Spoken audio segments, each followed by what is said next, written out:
Right. We are currently out of books, but we will try and order some in the morning. So anybody who doesn't have one can get one. Of course, we're studying Daniel, or starting to get into it a little bit anyway, together. A number of people have said they have enjoyed reading the workbook so far, and that's the only reason that I'm about to say this. So in full disclosure, Michael is a friend of mine, the author of these books. He's a friend of mine. And I'm not trying to sell books for him. I don't think I have to. I think his books are tremendous. But anyway, what you have is a small version of not a much larger, it's only about 200 pages. But his book is about $15, I think, on Amazon. And so if you want a fuller treatment in his view, and Whit has a good ability to, he is a research fanatic, and he does it just about as well as anybody I know. And he has an ability to condense things down into digestible bites. And on my shelves, I have stacks of Daniel books, and this one still stands head and shoulders above the other ones that I have in his ability to get to the message and the core of what's going on. And so if you want to, it's called The Derision of Heaven. That's all. I just wanted to mention it in case you wanted to see maybe a fuller treatment of some of the things that are going on. But there is a good synopsis in each one of the chapters that he has for us. All right, so as we have spent some time, we're going to close out looking at Daniel, the book, tonight, and then hopefully move into chapter 1 a little bit. We'll see here in just a minute. Of course, the author, the person that makes the most sense to write it is Daniel. We went through some of that together. The date is the late 6th century BC, so the 500s. You remember BC, you're counting down. So the late 6th century would be like 510, 515, so forth. And so it's written somewhere along those lines because he's on into the Persian reign, which is 539 beginning. We talked about the languages of the book being in Hebrew and Aramaic. Aramaic, of course, being the language of the court, and most likely the explanation behind that. We left off talking about some of the miracles of the book and how miracles actually come in clusters. They're not as common as sometimes we treat them. And Daniel is one of those special occasions where God chooses to make miraculous manifestations to reveal himself, and in this particular context, to pagans who don't believe in him. They're henotheist or polytheist. All right. Then we talked about the interpretive mistakes, and that is the most common interpretive mistake with any apocalyptic, which is what. So when you deal with the Bible, you're never going to escape English class if you're a student of the Bible, unfortunately. It just can't happen because God communicates in words, and he also communicates in literary forms. Not all of the Bible is written in the same type of literary form. Okay? You've got law, technical handing downs of law. You've got poetic books. You've got historical books. You've got biographical books. You've got apocalyptic books, which is its whole own different animal. And so it's important to know before we study a book, what type of book are we looking at, okay? Because the way I might read a statement from the Psalms might be very different if I found that same statement in Daniel, okay? And that's because Psalms is poetic. It carries with it the idea of the words are very elastic. They can move. They can have a lot more meaning and ebb and flow to them. In Daniel, it's a little bit more concrete. The words are going there, but we do run into some of those images. And so one of the common mistakes that is made, probably the most common mistake that's been made, not just currently, but throughout church history since Daniel has been written, is to try and interpret Daniel as if the things that you read about, especially in the second half, are going to be fulfilled in our lifetime. That's probably the biggest mistake that's been made. The things that Daniel has spoken of have been fulfilled. And we need to understand that. So when we come to this, we need to take the historical approach. And that's true. And look, that's not just something we do when we study the Bible. It's something we do when we study any document that has age to it. Okay? If we were going to discuss the details of the Declaration of Independence, we would need to understand the culture in which that was written, how words have changed their meaning. We would need to understand some of the elements surrounding it so that we could interpret it correctly instead of simply reading it and trying to say, oh, well, that's exactly what it means here. Okay? So, the same thing is true with Daniel. A lot of mistakes are made when we do that, and also when people focus on images, parts of the image that God does not focus upon. So one of the things we're going to see is that when Daniel gives some of these interpretations, listen, when God gives us the interpretation, we don't have the right to stop short of it, nor do we have the right to go beyond it. As we gave the illustration last week, when you've got the image in chapter 2, some people want to look at the feet and say, but yeah, what do the toes mean? Well, apparently they mean nothing because God said nothing about them. Okay? And a common interpretation is that the toes, because there are 10, represented the nations of the European Union. Look, I don't think Daniel cared about the European Union. And I don't say that in derision. I'd say that doesn't make sense to me. Why does a 6th century Jew in captivity care about the European Union? He doesn't even know what those nations are. Okay?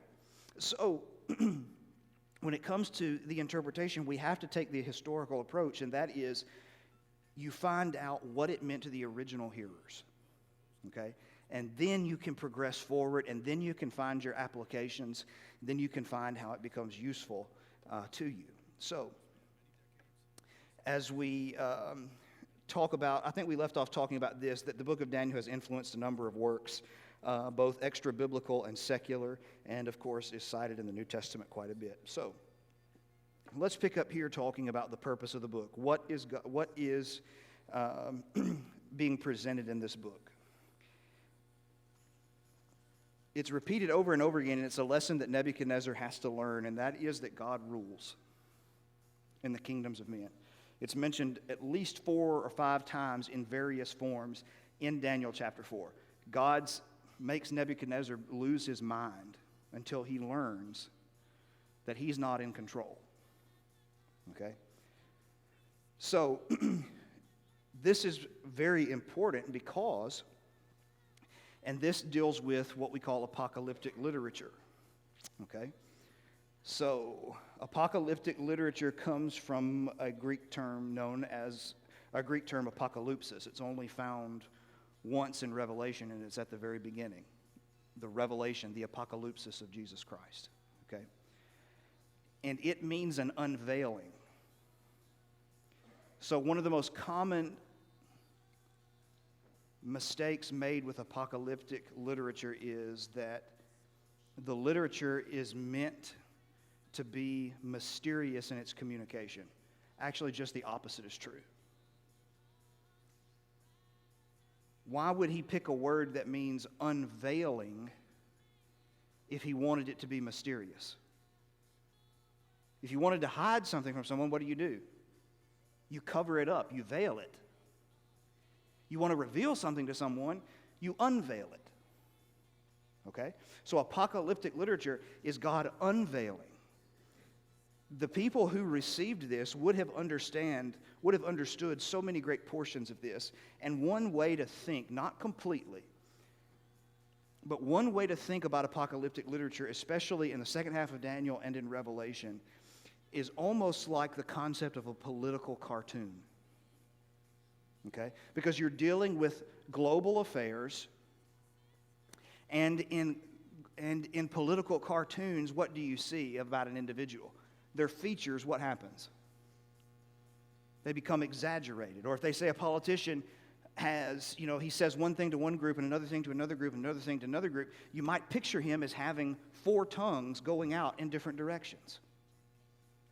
We don't mean that he literally has 4 tongues. It's an image that's sending something forth, okay?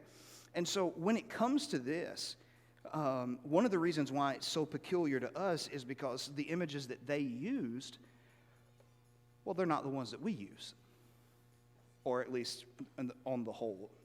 And so, but the good news is, we have a whole lot of Jewish apocalyptic literature, a whole lot of it, which means we got stuff to study. And that means we can start comparing documents. We can start looking at things and searching and sensing patterns and what is being communicated at different points, okay, through comparative studies. And so God uses these images to illustrate that He's the one that's in control. He's the one that's over all things. Because what happens, because apocalyptic literature is very common in times of distress, okay? In times of distress. You see it in Daniel, you see it in Revelation, you see it in Matthew 24. Those would be distressful times. That is the events of Matthew 24 and the destruction of Jerusalem. So they're used in moments of distress. And in moments of distress, especially as they're facing persecution, but even if we were to think about our own moments of distress, one of the questions that, if we're honest, we ask ourselves, even in a moment of frustration, is, where in the world is God in this mess? Apocalyptic literature highlights that and says, let me show you where God is. He's standing over it and in control of every bit of it. Now, He may not control it the way you want Him to or the way I want Him to, but He's very much in control of it. And so that's why a lot of apocalyptic literature, if you were to summarize it, would be that God rules. He's the one that's in control. He's seated upon His throne, and no one is going to move Him from that throne. Now, with that being said, in Daniel, there are 5 kingdoms that come under discussion. Okay? You've got the Babylonian Empire, which is exactly who we meet. We met them at the end of Kings. We meet them here. They occupy a good portion of Daniel. Then you've got what the Bible calls the Medo-Persian Empire. Most historians and scholars now just call them the Persians, probably just because it's shorter, which is kind of shocking because scholars like to complicate stuff. But anyway, they're called the Persians, or the Medes and the Persians. Then you have the Greeks, and then you have the Romans. Those are your 4 earthly kingdoms, okay? Babylon, Medo-Persia, Greece, and Rome. Your 5th kingdom is the kingdom of God, okay? And that is the work that God is doing through His people. And so, as we traverse the things of this book, we're going to run into these different kingdoms, okay? And the roles that they play and how they all intersect. And hopefully a lot of things will become clearer as we try and pick this thing apart a little bit. Hopefully the New Testament becomes a little bit clearer. Because you start to understand why the New Testament, like in Mark, begins with a reference to gospel. Gospel is not an exclusively Christian word. Gospel was very much a Roman word applied to their Caesars, their rulers. Why Luke gives us this list of all these Roman rulers.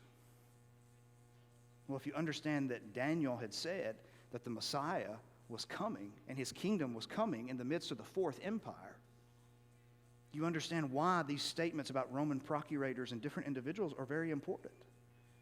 Because it's in keeping with their understanding of messianic expectation. So, that's the main thrust of the book. But ultimately, along with the fact that God rules, is that God's people are victorious. Now, they may not be. Now, as we said when we talked just briefly about the miracle in Daniel chapter 3 when they're delivered from the fiery furnace. When it comes to persecution, God can miraculously deliver His people. There are examples of it. What we have to understand is that is the exception, it is not the rule. Okay? When you get to Revelation chapter 6 and they begin to open the seals, one of the seals is the saints that have been martyred are crying out to God, seeking vengeance for their unlawful death. And they say, how long is it going to be before you avenge our blood on those who dwell on the earth? And He said, it's actually going to be longer, and there are going to be more people just like you who are going to die, and they're going to be innocent in their death. And I'm going to punish the people who did it. but not at the same time you want me to. Okay? So you have to have a fuller picture of what the long run really is. And by the way, this is important for us because one of the most common phrases that you hear in political discussion right now is this phrase: you want to be on the right side of history. Well, I agree with that statement. But tell me who writes history. I don't care anything about being on the right side of the history written by people. People get stuff wrong all the time. Matter of fact, we're wrong more than we're right. I am very concerned about being on the right side of history, but the right side of history as of the one who writes history, which is God. And so there are so many things about this that relate to our current climate that we really need to think through. Now, this book is not in chronological order. There are two different views on its chronology that are on the screen before you. I put it there because as Americans, for some reason, we're interested in chronology. I don't think it's a bad thing, but Jews didn't really care. So they basically wrote in order to communicate a message. Okay? So they're going to stack their events together that show the point they're trying to make. They could be 20 years apart, but they're all stacked together in the story. Okay? So keeping that in mind is important. If you want to study it chronologically, I've taught it that way before. It's really not that beneficial. Matter of fact, it's probably a little more confusing. So we're going to stick with the way it is given to us in our Bibles. So we're going to skip over this, just an outline. It's not a big deal. All right, so Daniel chapter 1. Let's pause for just a second. Anybody have any questions or anything about this before we think about the text for a minute?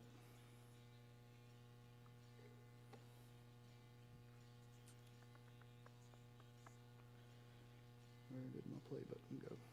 Anyway, you can see the outline either way.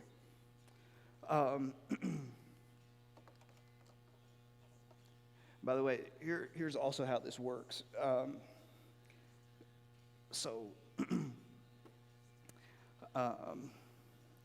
I don't know what type of student everybody was in school. I myself was not a very impressive one by any stretch of the imagination. And part of that was I was too afraid to ask questions. I didn't understand a lot of things, and I was afraid to ask questions about them.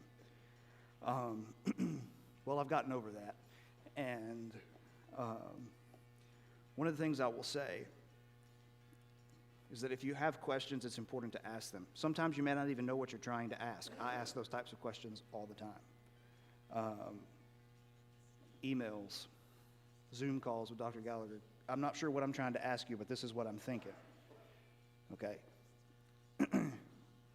So if there are questions, let's ask them. Odds are a lot of other people are probably thinking it too. If you think it's dumb, I can guarantee you I've asked it 3 times already. It's just the way it works. Questions are just part of growing. And in this study, I'd rather you walk away having some of your questions answered than just leaving confused on it all. So if you have them, feel free to ask them. But we're going to move into chapter 1 because I'm going to take the silence as there was not any question. All right, so as we open up this chapter, as we mentioned it briefly last week, so there are some things about this chapter that are somewhat introductory and they offer somewhat of a summary. Okay, so take a step back from 2 Kings where we were, and you've never heard of the prophets, you've never heard of the message of the Jews, and you see that Nebuchadnezzar has just taken the people of Israel into captivity. How would you view that? Just in a political, pure brute power sense.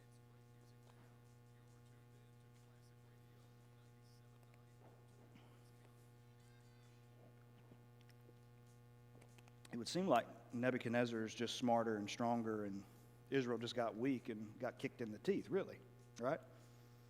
If I'm just looking at it from a secular standpoint, that's what it looks like.